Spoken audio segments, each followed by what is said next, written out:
Here we will write a function to accept list elements and a single number and check whether that number is present in the list or not. If yes, return true. So in comment line we will write.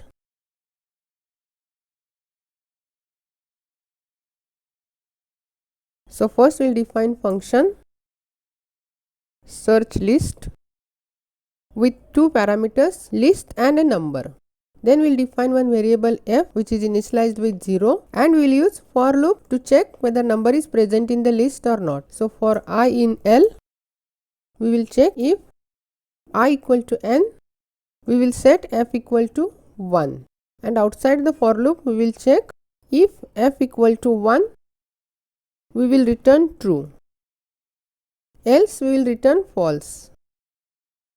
Then outside the function, first we will declare an empty list, then we will accept number of elements to store in the list. So n equal to int input, enter number of elements to store,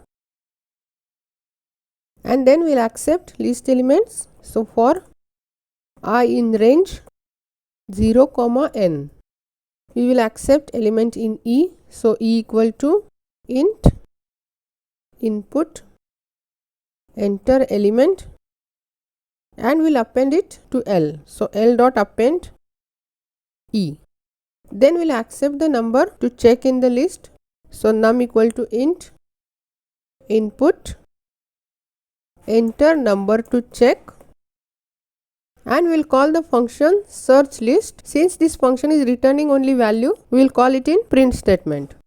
So print search list, and we will pass the parameter L and num, and we will execute this. I will enter number of element as 5, and I will enter the elements. Then I will enter number to check as 7. It will return true. Here we will use formatting text. So we will write message f num present in list is, and we will execute this, and I will enter the elements. It will print 6 present in the list is true.